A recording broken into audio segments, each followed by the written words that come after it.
আসসালামু আলাইকুম। আপনি যদি চট্টগ্রাম বিশ্ববিদ্যালয়ের ডি ইউনিটে 2025-26 শিক্ষাবর্ষে উত্তীর্ণ হয়ে থাকেন, এই ভিডিও আপনার জন্য।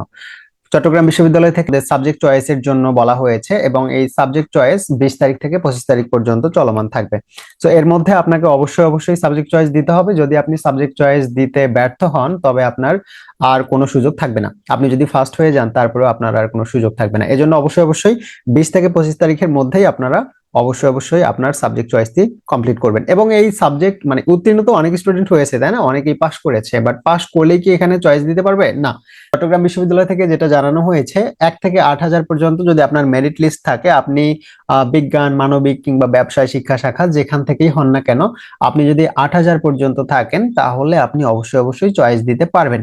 এখন কথা হচ্ছে যে আমার এখানে টোটাল সিট আছে 849, মানে 850 সিট। এই 850 এর জায়গায় আমি 8,000 পর্যন্ত যদি চয়েস দিই, তাহলে কি আদৌ আমার আসবে? এটা নিয়ে আপনাদের অনেকের প্রশ্ন থাকে, তাই না? যে আমার তো আসছে হচ্ছে 4,200, আমার আসছে 3,400, আমার আসছে 5,200, তো আমি কি দিব? আমার কি আদৌ আসবে, নাকি দেওয়াটাই বৃথা? সো আপনাকে যেহেতু সুযোগ দেওয়া হয়েছে, আপনি চয়েস দিবেন। আপনি পাশ করেছেন তো, তাই না? চট্টগ্রাম বিশ্ববিদ্যালয়ে আপনি এখন সাবজেক্ট পান বা না পান, পড়তে পারেন বা না পারেন, সেটা বড় কথা না। তার চেয়ে বড় কথা আপনি সাবজেক্ট মানে আপনি এখানে পাশ করেছেন। যে স্টুডেন্টটা পাশ করে আর যে ফার্স্ট হয়, সেম কথা। হয়তো তার লাক ভালো ছিল, বা হচ্ছে ওই সময়টা সে ভালো করছে বিধায় সে ফার্স্ট হয়ে গেছে। তো ওইটা বড় কথা না। আপনারা যেহেতু সুযোগ আছে, এখানে তো টাকা পয়সা কিছু লাগতেছে না, আপনি জাস্ট একটা ক্লিক দিলেই আপনার এখানে সাবজেক্ট চয়েসটা হয়ে যাচ্ছে। দিয়ে রাখেন, সমস্যা নাই। ওকে। এখন আমরা একটু পরে দেখবো যে কিভাবে আমরা চয়েসটা দিব। চয়েসের আগে আমাদের একটু কিছু বিষয় জানা উচিত। সেটা হচ্ছে যে আমাদের মূলত হচ্ছে এখানে যেহেতু সব আলাদা করে দেওয়া আছে, যে বিজ্ঞানের জন্য কতটা সিট, তারপরে হচ্ছে মানবিকের জন্য কতটা, এবং হচ্ছে বিজনেসের জন্য কতটা, তাই না? সো সেভাবে কিন্তু আমরা সাজিয়ে দিব। এবং সেশন জট আছে কিনা কোনো সাবজেক্টে, সেটাও আমরা দেখব। তো মোটামুটি আমি যদি আপনাদেরকে একটু আইডিয়া দিয়ে নেই, তো আমরা একটু পরে আইডিয়াটা দিচ্ছি, হ্যাঁ? আমরা এখানে মূলত আমাদের সাবজেক্ট গুলা দেখতে পাচ্ছি। ইকোনমিক্স আছে, ইকোনমিক্সে 80টা সিট আছে, পাবলিক অ্যাডমিনিস্ট্রেশনে 80টা সিট আছে। সবচেয়ে বেশি সিট ছিল ইকোনমিক্স এবং পাবলিক অ্যাডমিনিস্ট্রেশন, অথচ এরা হচ্ছে এখন সিট অর্ধেক করে ফেলছে। ঠিক আছে, স্ট্যান্ডার্ড ঠিক করার জন্য। এখন রাজনীতি বিজ্ঞান মানে পলিটিক্যাল সায়েন্স, পলিটিক্যাল সায়েন্সে 100 সিট আছে। তারপরে সোসিওলজি অর্থাৎ সমাজতত্ত্ব, এখানে আছে 100 সিট। এরপরে নৃবিজ্ঞান, তার এখানে আছে হচ্ছে 70টা। আন্তর্জাতিক সম্পর্ক, যেটাকে আইআর বলি, ইন্টারন্যাশনাল রিলেশনস, তো এটাতে 80টা সিট আছে। যোগাযোগ সাংবাদিকতা, এখানে 60টা সিট আছে। ডেভেলপমেন্ট স্টাডিজে 37টা সিট আছে। ক্রিমিনোলজি অ্যান্ড পুলিশ সায়েন্স 40টা সিট আছে। এরপরে হচ্ছে আইন আছে আমাদের, লতে আছে 100 সিট। লতে 100 সিট আছে, এবং এই এখানে কিন্তু কোনো মানে আলাদা করে দেওয়া নাই সবগুলোতে। যেমন সায়েন্সের জন্য কতটা, আর্টসের জন্য কতটা, কমার্সের জন্য কতটা আছে না, বাট এখানে আইনের জন্য কিন্তু কোনো আইন খাটবে না। আইন তো আইনে। সো আইনের ক্ষেত্রে এখন এমনও হইতে পারে, যে স্টুডেন্টরা টপ পজিশনে আছে সবাই যদি সায়েন্সের স্টুডেন্ট হয়, ওরা কিচ্ছু দেখবে না, সব সায়েন্সের স্টুডেন্টরাই আইনে সে বছর পড়বে। যদি দেখা যায় সবাই আর্টসের স্টুডেন্ট, কোনো কথা নাই, সব আর্টসের স্টুডেন্টরাই আইন পেয়ে যাচ্ছে। তো এই হচ্ছে ব্যাপারটা। তার মানে এই দৌড়ে যারা যারা এগিয়ে থাকবে, তারা অবশ্যই পাবে। অ্যান্ড দেন আইইআর, এটা আগে ছিল হচ্ছে আমাদের বি ইউনিটের একটা সাবজেক্ট, এবং এটাতে জট আছে। এটাতে সেশন জট মোটামুটি আগে অনেক ছিল, বাট এখন যদিও অনেকটাই কমে নিয়ে আসছে, বাট তারপরেও আছে। সো এই সেশন জটের কারণে অনেকে এটা রাখতে চায় না, বাট এখানে হচ্ছে আমাদের মানবিকের জন্য প্রায় হচ্ছে আমাদের 30টা সিট আছে। এরপরে বিজ্ঞানের জন্য 20টা আছে, ব্যবসার জন্য হচ্ছে 30টা সিট আছে। তো এখানে আপনারা অবশ্যই লাস্টের দিকে এটা রাখবেন, ঠিক আছে? অ্যান্ড দেন আমাদের জীববিজ্ঞান অনুষদ থেকে যারা মানবিক থেকে আছেন, মানবিকের জন্য স্পেশালি 22টা সিট আছে। 10টা হচ্ছে ভূগোল পরিবেশবিদ্যা, এবং মনোবিজ্ঞান থেকে 12টা সিট। এটাতে কিন্তু কমার্স কিংবা আমাদের সায়েন্স, তাদের কিন্তু সুযোগটা নেই। ওকে। সো টোটালি আমরা যদি দেখি, ওই যে 100 সিট বাদ দিয়ে যদি চিন্তা করি, তাহলে মানবিকের জন্য 303টা সিট আছে। এরপরে 287টা আছে বিজ্ঞানের জন্য, 159টা আছে কমার্সের জন্য। ওকে। আর 100টা এদের মধ্যে যে যা পারবে তারা, এই টোটালি হচ্ছে আমাদের 849টা সিট। এখন যদি কেউ বলে যে আমার তাহলে এখানে তো মানবিকে মোটামুটি 303, আর ওইদিকে যদি আমি 100-র মধ্যে 50 ধরলাম, হ্যাঁ, সো তার মানে 350। আচ্ছা, 400ই আমরা স্ট্যান্ডার্ড ধরে ফেলি, তাহলে মানবিক কত পর্যন্ত যাবে? মানবিক অ্যাকচুয়ালি আমি যদি এখন বলি সত্যিটা, যে 8,000 পর্যন্ত আবেদন নিচ্ছে ঠিকই, বাট সবাই কিন্তু এতদূর যায় না এখানে। মানবিকে আমাদের মোটামুটি যারা 2,500 পর্যন্ত বা 2,700 পর্যন্ত আছেন, আপনারা এখানে রাখতে পারেন, কিন্তু এত দূর পর্যন্ত যাওয়ার একটা সম্ভাবনা তেমন দেখি না। তবে আইসিটি সেলের যে ওয়েবসাইট, সেখানে আমি পঞ্চম কল পর্যন্ত দেখলাম। তারা হয়তো যদি দেখে যে আসন আছে, এবার আসন ফাঁকা রেখে তারা ক্লাস হয়তো মানে ওইভাবে শুরু করবে না, তো 5টা মেরিট লিস্ট প্রকাশ করতে পারে। ওকে, তো সব মিলে আহ এখানে হচ্ছে যারা যারা মানবিক থেকে আছেন 3000 বা 3500-এর মধ্যে, আপনারা রিল্যাক্সে সুন্দরভাবে পূরণ করবেন। আপনারা হচ্ছে সাবজেক্ট চয়েসটা দিবেন। তারপরে বিজ্ঞান থেকে অনেক দূর পর্যন্ত যায়, কারণ বিজ্ঞানের স্টুডেন্ট একটু কম এখানে পরীক্ষা দেয়। বিজ্ঞানের জন্য অনেক সুযোগ আছে। সো এই জন্য বিজ্ঞানে যত দূরে আপনি হন না কেন 8000-এর মধ্যে আপনি অবশ্যই দিবেন। সো তাই বলে 8000 একদম হবে না। আপনারা হচ্ছে 5000 পর্যন্ত যদি যাইতে পারেন যাবেন, যদি এত দূর পর্যন্ত যায় না। তবে কমার্সে 159টা আর লয়ের থেকে যা পায়, সো কমার্স যত দূর পর্যন্ত আছেন আপনারা অবশ্যই অবশ্যই দিবেন। ঠিক আছে, আশা করি আমার কথা আপনারা বুঝতে পারছেন, একদম বাংলা কথাই বলছি। এন্ড দেন আমরা একটু দেখবো এখানে আমাদের এক্সট্রা কোনো কিছু আছে কিনা।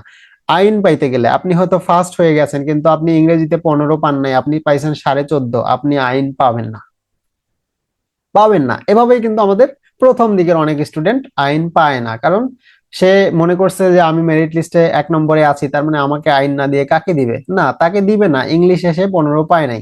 ইংলিশে যারা 15 পাবে এবং সেই স্টুডেন্টটা যদি অনেক দূরেরও হয়, সে কিন্তু পাবে, বাকিগুলা যদি ঠিকঠাক থাকে। ওকে, তো এইটা ছাড়া অন্য কোনো কিছুতে কিচ্ছু নাই। কারণ বাংলা, ইংলিশ এগুলোতে সবগুলাতেই 10-10 করে পাইতে হয়।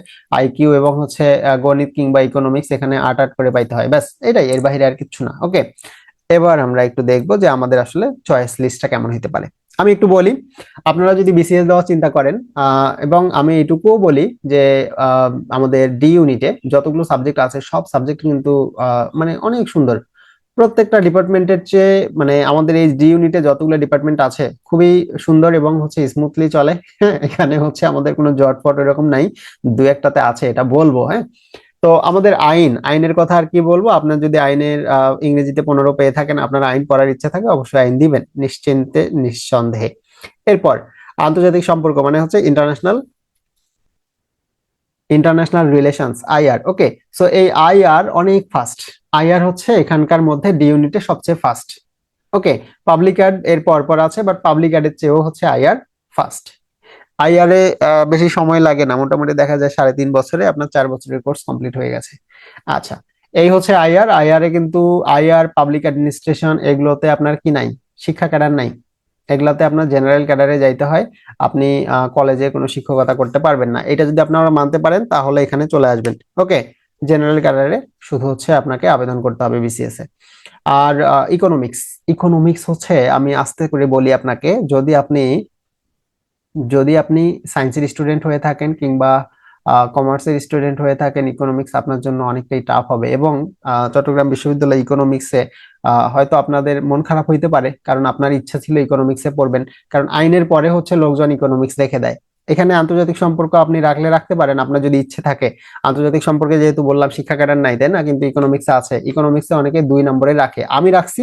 এটার প্রায়োরিটির উপর ডিপেন্ড করে, বাট ইকোনমিক্সটা কিন্তু 2 নম্বরে রাখে। এখন আমি 2 নম্বরে রাখতে বলতেছি না, 3 নম্বরেও রাখতে বলতেছি না ভাই, কারণ ইকোনমিক্সে শুধু সাপ্লি না, সুপার সাপ্লি থাকে, এটা তো কেউ বলে না, তাই না?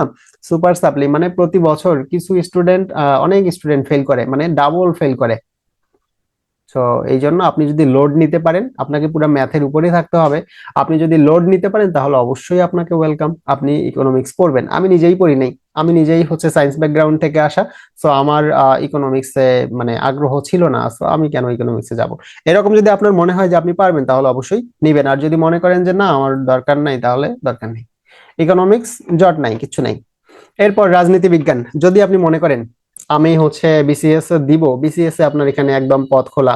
আপনি ইয়া করবেন যে বিসিএস এর বাহিরেও যদি আপনি কোনো জব করতে চান যেটাতে আপনার হাই সিজি দরকার, আপনার সিজিপিএ ভালো দরকার, তাহলে রাজনীতি বিজ্ঞানে চলে আসেন, আপনাকে একদম উদার হস্তে দিয়ে দিবে। ঠিক আছে, একদম বাস্তব সত্যি কথা। আমার ভিডিও যদি ভার্সিটিতে অধ্যয়নরত কোনো পলিটিক্যাল সায়েন্সের স্টুডেন্ট দেখেন, আপনিও নিশ্চিন্তে এটা দেখে নিবেন, বুঝে নিবেন অন্যান্য ডিপার্টমেন্টের সাথে কম্পেয়ার করে। রাজনীতি বিজ্ঞান বিভাগে অর্থাৎ আমাদের পলিটিক্যাল সায়েন্সে উদার হস্তে টিচাররা মার্কস টার্কস দিয়ে দেয়। কিন্তু আপনি পাবলিক অ্যাডমিনিস্ট্রেশনে খুবই বাজে অবস্থা, পাবলিক অ্যাডমিনিস্ট্রেশনে আপনাকে সিজিপিএ দিবেই না, মানে দিতে চায় না, বের করে নিতে হয় জোর করে।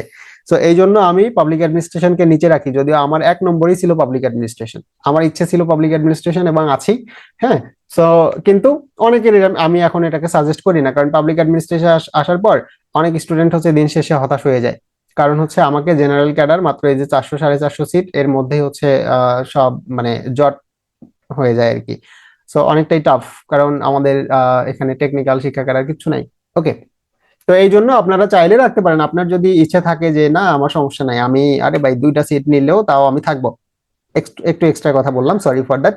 সো আপনি পাবলিক অ্যাডমিনিস্ট্রেশন রাখতে পারেন এবং পলিটিক্যাল সায়েন্সও রাখতে পারেন। পলিটিক্যাল সায়েন্স যদি আপনারা নর্মালি রাখতে চান, তো পলিটিক্যাল সায়েন্স অনেক দূর পর্যন্তই যায়। তো পলিটিক্যাল সায়েন্সটা আপনারা ঠিকভাবে রেখে দেন, তাহলে আপনার সিজিপিএ দিন শেষে সিজিপিএ দরকার হয়, তো এটা আপনারা পেয়ে যাবেন ভালোই।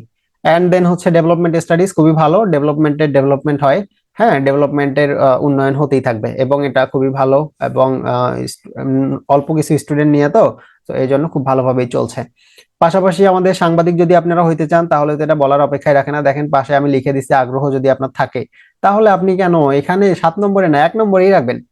মূল কথা কি, মূল কথা হচ্ছে আমি যেটা সাজাই দিলাম এটাই আপনাকে দিতে হবে এমন না।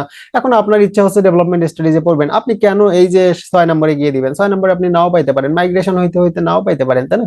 আর মাইগ্রেশন তো নিচের দিকে হয় না, মাইগ্রেশন উপরের দিকে হয়, তো আপনি পাবেন না।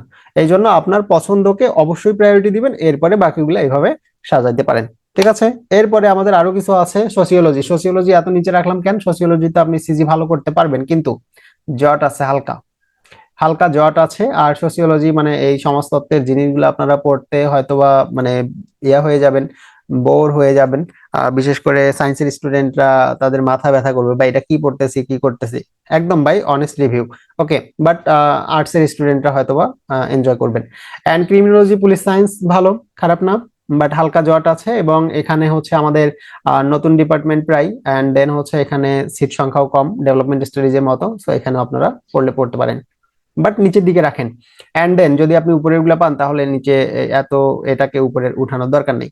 নৃবিজ্ঞান এটাতে জট আছে, একদম সত্যি কথা, তো জট আছে যেহেতু, আর আইআর এর কথা তো শুরুতেই বলছি, জট মানে অনেকটাই, তো এই জন্য এটাকে আপনারা নিচে রেখে দেন। আর স্পেশাল 2টা আছে কাদের জন্য, 22টা সিট মানবিকের জন্য, ভূগোল এবং মনোবিজ্ঞান, সো আপনারা সায়েন্স ফ্যাকাল্টিতে গিয়ে ক্লাস করে আসবেন।